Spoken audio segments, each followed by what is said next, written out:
Iko Nini. So the latest news from Tanzania ni jana kuna vile Mama Samia Suluhu alienda up deactivate X. Unajua, and this was cause Kenyans tuliend up. Okay, nafikiria ni sisi but inasemekana tuliend up tumehack like the Turnbull Twitter account, alafu apart from that pia tukabaki tumehack YouTube account ya CCM, and in the process wakaamua at least wanze na YouTube, wakabaki wameiban. So hii story ni interesting because of things that have happened today. So wacha nipatiane a quick update. Kuna hii nini nimecheki kwa ilikuwa ni watu wanaitwa The Standard. So Standard walikuwa nasema kuna vile saizi Boni ashatolewa from police custody and he's being held by the immigration department. So ilikuwa ni activist Boniface Mwangi, Ugandan lawyer Agatha Atuhaire freed from police custody but not deported. They're being held by Tanzania's immigration department, Law Society, President Mwabukusi claims.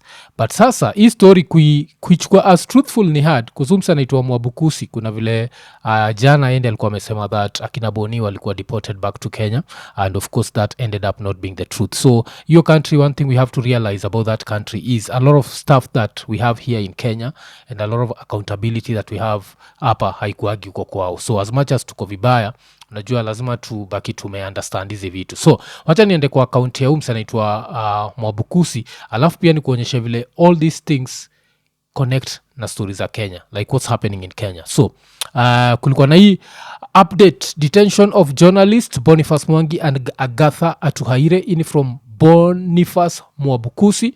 Umse ni nani? Umse ni advocate and human rights, alafu ni the president wa Tanganyika Law Society from 2024 to 2027. So atakuwa the president for the next 3 years.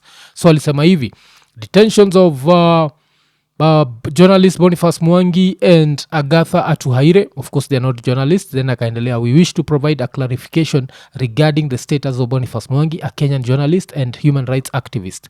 Miss Agatha Atuhaire, a Ugandan journalist and lawyer who were earlier reported to have been deported from Tanzania. It's now come to our attention that, contrary to the initial information, the two individuals have not yet been deported. We have since established that they are no longer in police custody but remain held by the Immigration Department of the United Republic of Tanzania. We respectfully urge the immigration authorities to ensure that all actions taken comply fully with the Constitution, statutory requirements, and the principles of natural justice. Due process must be strictly observed in line with both domestic law and applicable regional obligations. Our legal team on the ground is actively monitoring the situation and exploring appropriate legal remedies to facilitate a just and timely resolution. Then wakamalizia, we regret any earlier miscommunication and apologize for any inconvenience caused. So hii ni omse anaitwa Mwabukusi, but reason abonga jo hii story, apart from Boni, of course tuna wish Boni the best, and hopefully Boni atakuwa deported leo back to Kenya. Do I agree with him risking his life and going to Tanzania? No, I don't. I feel like sometimes as a Kenyan you have to realize that East Africa is still in the dark ages. The only country that's not in the dark ages is Kenya, but Kenya is also destined for the dark ages, because kulikuwa na this very disturbing article ile nilicheki leo asubuhi, na hii disturbing article ilikuwa courtesy of us anaitwa Bazzroom Kenya. And the funny thing about this is this goes to show you how I always blame ODM for this stuff. Like ODM, one of the things that Raila atakuwa like remembered for by history is the fact that he was able to surround himself with the dumbest people. And apart from the dumbest people, sycophants, and sycophants who can never think beyond their stomachs. Because ukifikiria hii law that these people want to support, because ODM is going to support this story, utakuwa disturbed kabisa. So tuko nafikiria kuwa alafu leo najipata jo nasema jina so mara mob, sijui kwa nini jo, but ile kitu inafanyika ni kulikuwa na hii report ya Bazzroom Kenya, ilikuwa ni Kenyans might soon need the national ID and proof of maturity to access social media. So when it starts like that, you're like, access social media, okay, maybe you want to try kuwafanya watu hii wasi, but it gets worse. So Bazzroom Kenya wakaandika, a new bill seeks to compel Kenyans to present official identification before accessing or opening accounts on social media platforms. The proposal is part of a broader effort to enhance digital accountability and curb rising cases of cybercrime, misinformation, and online harassment. Take this very seriously. hii story ni story ya facilitate abductions. There's nothing else. Saizi ukiopen your account, they'll not have to do anything. They can just go check your account, which ID was this registered for, and then come and abduct you. This is what they're trying to do. Alafu hii ujinga tunatanganywa ati the Kenya Information and Communications Amendment Bill 2024 also seeks to force social media companies and internet providers to verify the identity of users through national IDs, passports, or other government-issued identification.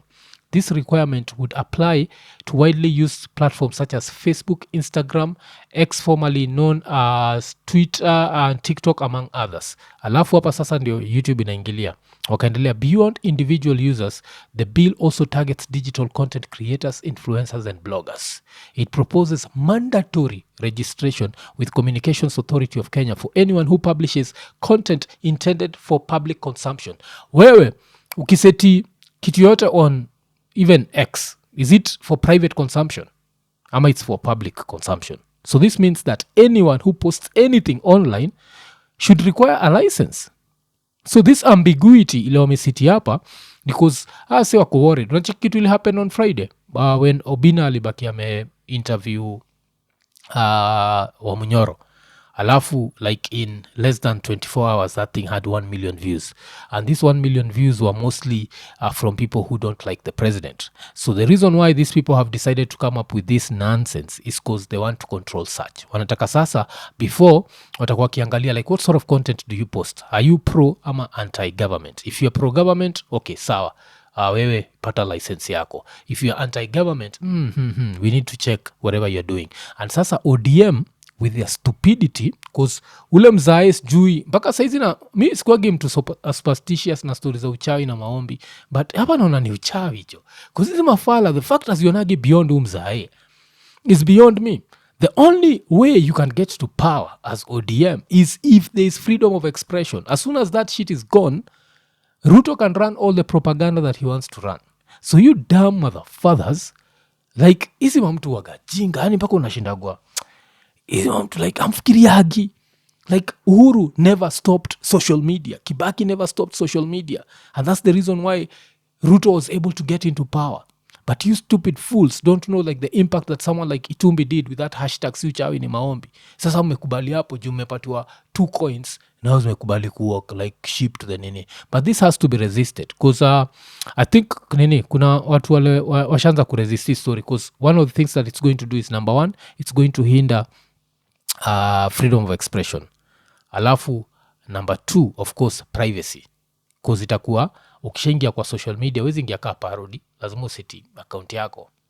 Alafu everything that you say public consumption. What's public consumption? Let's go back to hapo TikTok. Nimeseti video yangu, am I supposed to watch my own video ama other people are supposed to consume it?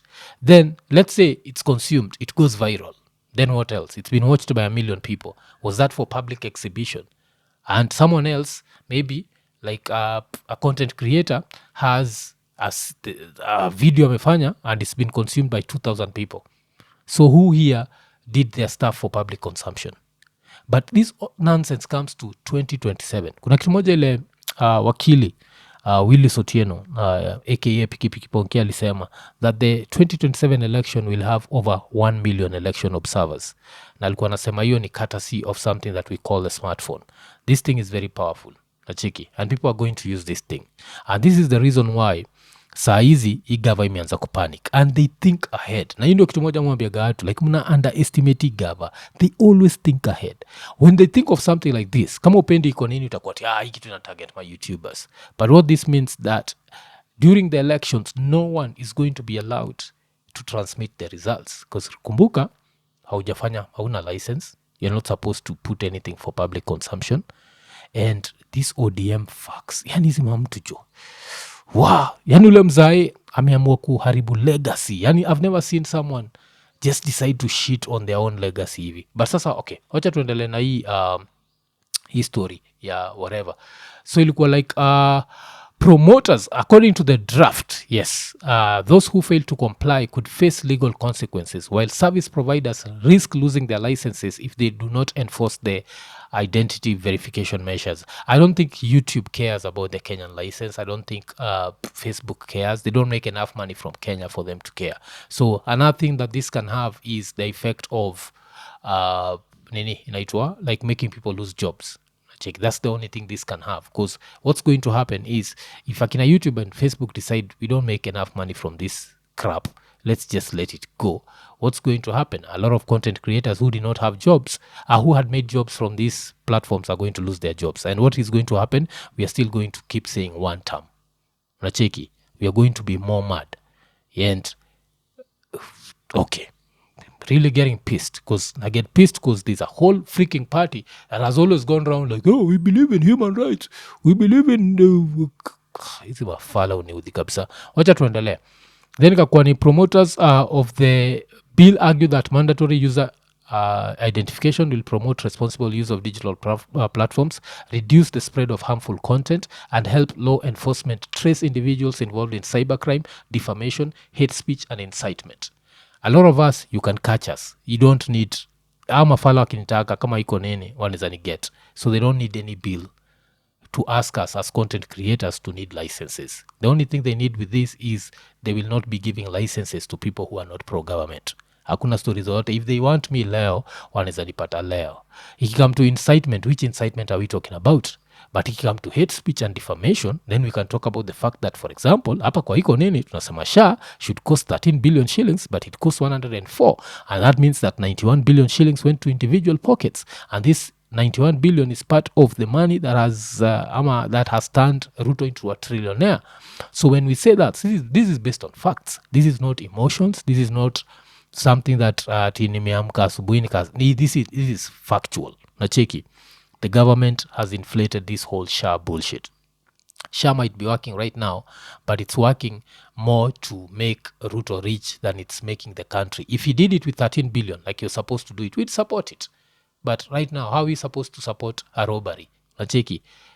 Alafu sasa ikaendelea na hiyo, the government says the bill is essential in protecting citizens and maintaining public order in an increasingly digital society. Kumbuka ama mafala wakisema wako kwa ground, sisi tuko digital, we are digital wankers. Kumbuka hiyo story yote, but saizi wamekaa kujua that digital ni kila kitu.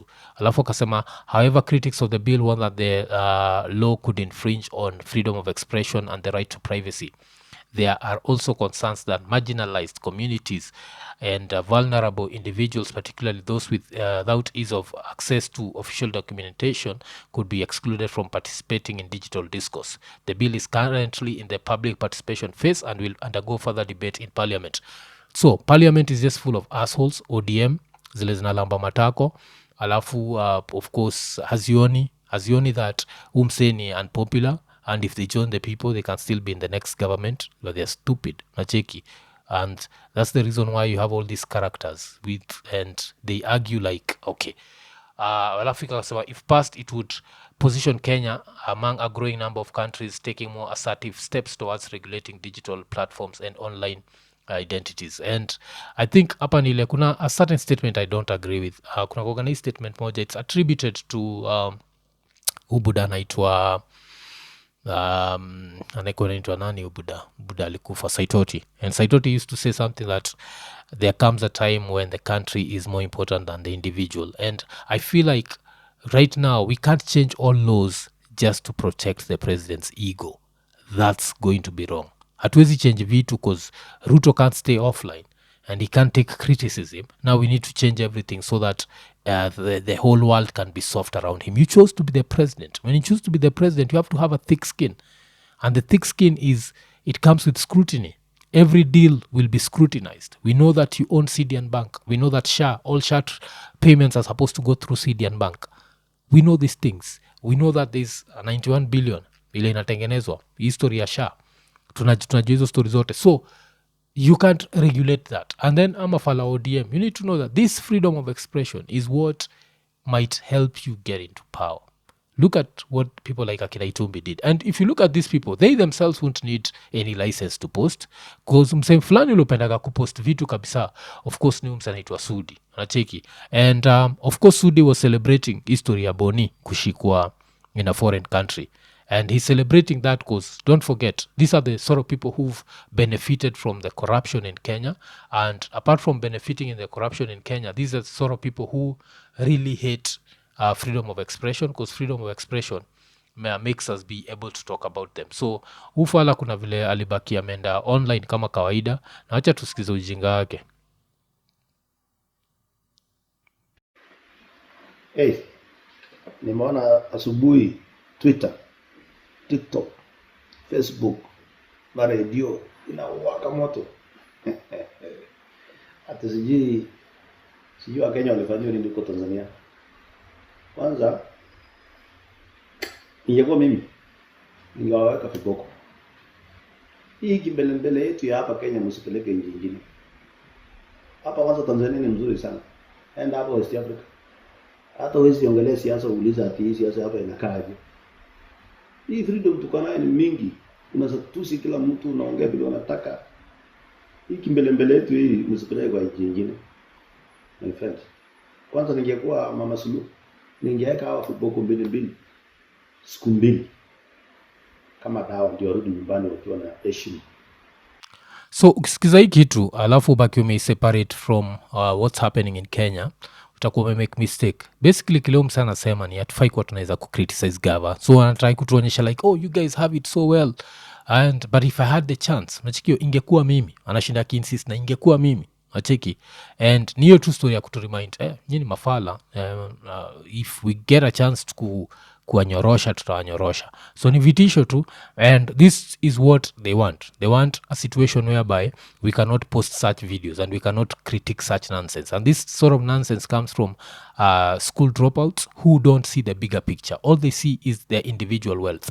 How as long as they're rich, they don't care that the rest of the society is poor. They don't care.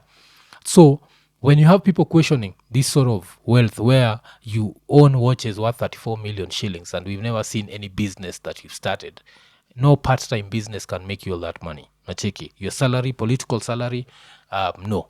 So, but you benefit from the corruption. You know why? The president is your personal friend. He wears expensive watches, you wear expensive watches. You wear red bottom shoes, you wear red bottom shoes.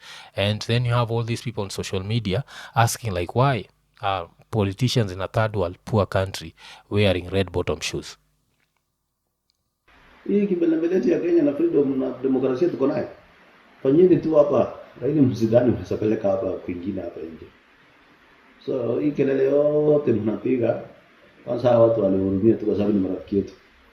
Ingekuwa tu hawatujui, hiyo ujuaji mko nayo. Sasa mnajifanya ati mnataka kwenda kufanya kesi Tanzania. Si umemaliza kesi kwa hapa, hii makoti yetu hapa. Tumsaidie watu wenye wajiwezi wamezama huko kwa prison. Wamezama huko, kuna mtu anafanyia kesi huko kotini hapa. So mjitolee mfanye free. Hii kimbelembele hii muache pakalale. So hii nini yote ni hiyo kusupport that level of high-handedness that's happening in TZ. In TZ, a show like Iko Nini cannot exist. Ni kitu moja mushindaga nikisema. Of course kuna kuwaga na wale mafala. Kus Kenya pia mufurahiaga like the freedom of expression. So kuna zile mafala za if you do one thing that they don't agree with, nacheki that sort of nonsense. And I love the fact that we have that freedom where we can disagree, and since we can disagree na hatuwezi argue like intellectually, the only thing that we can come up with ni mtu amelipwa. That's why you end up with a situation whereby you are told someone like Boni has been paid by RUTO so that he goes and gets arrested in TZ. Makes a lot of sense. And you're like, damn. Alafu nambua tukaa mimi waga nimelipwa ni criticize RUTO lakini bado nimelipwa. Like, damn, niseme RUTO ameiba 91 billion ile most probably huko najua juu yake, lakini bado nimelipwa. Like unajua kifala imeandika, so unajua nafurahiaga hiyo ufala, like the fact that Kenya kuna a right to be stupid. Nachiki, I love that, and I don't want that to be taken away from us, and this is the reason why we are complaining. So hakuna vile unaweza sema ati if a video is meant for public consumption, the minute you post a video online, it goes out into the public. No one ever knows what's going to go viral. No one ever knows if anything is going to be watched. Mi saizi na rekodi, sikushua who will watch. Inaweza kuwa watu wawili, inaweza kuwa watu watatu, inaweza angukia ikuwe watu 100,000. You never know. You just there, you post. So what is this supposed to determine public consumption? So this is something that we are really supposed to fight. And when I think about this, of course, as I keep saying, I'll keep blaming ODM, and not just ODM, that Raila syndrome, where these people don't even think for themselves. As long as Buddha iko happy with something, they're happy with it. They can never challenge him. They can never, and then you look at the Mzee himself, and you're there thinking like, okay, sawa, you want your legacy to be the Kalumas, the Junets. You don't want your legacy to be like visionary leaders who could sit down and just see stuff. Like, for example, nilikuwa hapa na Irongo Nyakera, and then watch hiyo Irongo Nyakera, and there's something alisema interesting sana juu ati Tuju alimwambia gati former Starehe students are not user friendly. Alikuwa namaanisha nayo na yes, we can allow you to get away with a lot of shit, but it reaches a certain level where you're like, no. And if there's one thing that naweza sema mtu kama ina believe in, it's the goodwill of all of us as a society. And there's no way we should take the society back just to protect William Ruto's ego. If he stopped stealing, there'd be nothing to talk about. Nacheki. But if you can see SHA, 91 billion, I'll keep talking about that because that's the one thing lenajua kabisa vizuri. History ya data centers. Because don't forget, man, I love technology. So your story, the first time nilisikia 104 billion, I was like, what is going to be used for 104 billion? I didn't make any sense to me. So najua hiyo. He come to housing, tunaambwa na Wamnyoro kuwa he's the one supplying the cement, he's the one supplying the hizi vitu zote, yeye ndio supplier. So how much money is he making from that? And we can see these things. Najua, we can see the fact that Kenya has been turned into a company. Tunazachikia hata history ama privatization of sugar companies ama the leasing of sugar companies. It's all business. It's not about public interest. So we can see all these things and we will keep talking about them. And the other question we have to ask, if YouTube has a license, why do we need a license to post on YouTube? If who else? If TikTok has a license, kwa nini tunanid hizi? So the best thing they can do is just ban TikTok, ban YouTube, and yeah, let Kenyans figure out how badly we want to get these sites. But to tell us that you're going to need us to go and get licenses that you are going to approve and we are going to come here and then criticize you, na wende unafaa kutupatia license, jo, msichukue kama matako jo, mnatuchukua kama tu wajinga, na sisi wajinga tunakwambia tu kweli. Acheki, we'll keep criticizing. If something is good, it's good. Me, every time the government does something good, musema, that's why inasemekanaga mwafu malipo. If you do something good, I'm going to say it's good. If you do something stupid, we're going to call it what it is. Acheki. And freedom of expression is one of the things that separates us from Tanzania and Uganda. This is one of the things that we should never let go. Why? Because 100 years from now, everyone that you know will not exist. Kenya will still be there. And we do not want to leave Kenya. Unajua, like inasemekanaga that we've borrowed Kenya from our kids. When we give Kenya back to our kids, we don't want it to be worse. And when our kids give Kenya back to their kids, inafaa kuwa a better Kenya. So we should not allow one individual to come and change everything. Just because they want to steal, now sisi wote tunafaa kumake sure that hatuwezi ongea, ati sijui public nini. The things that cause nini, like ile interview wa Munyoro, when he talked about 2007, because this is what's being used. He was inciting. Who did he incite? He told people online, Bulisha Twitter digital wankers. We are not out there throwing stones. We are just online sharing ideas and disagreeing, as I said. Yeah, this is a platform that has some of the most, unajua, like people who can't think tu kabisa, but I still respect that. Inakuwaga like, okay, sawa. Umsada kampale ko like, kani nilicheki ule fala naitwa Gaitho yuko like, Boni alikuwa arrested, na vile akiwa arrested kuna vile kulikuwa na cameras tayari, that means it was set up. Like, Buddha, your phone ni camera, like everyone walks around with a camera right now. So like kuna zile like we overthink stuff, but I love the fact that we have that liberty. Hiyo nonsense Gaitho na andikaga haizi andika akiwa TZ, haizi andika akiwa UG, that level of like nini genius where everyone is dirty except yeye, haizi happen outside any other country except Kenya. And that's what separates us from the nonsense that happens in Uganda, Rwanda, Tanzania, and all these funny countries. Kenya is Kenya, and Kenya has to be bigger than William Samoei Ruto. So there's no way that Kenyan laws should be changed just to accommodate William Samoei Ruto's ego. Najua. And my advice to Ruto, just do your job, man. You have enough wealth. You have enough wealth to last you 50 lifetimes. you don't need to steal anymore. Ushaiba ya kutosha. Iko nini?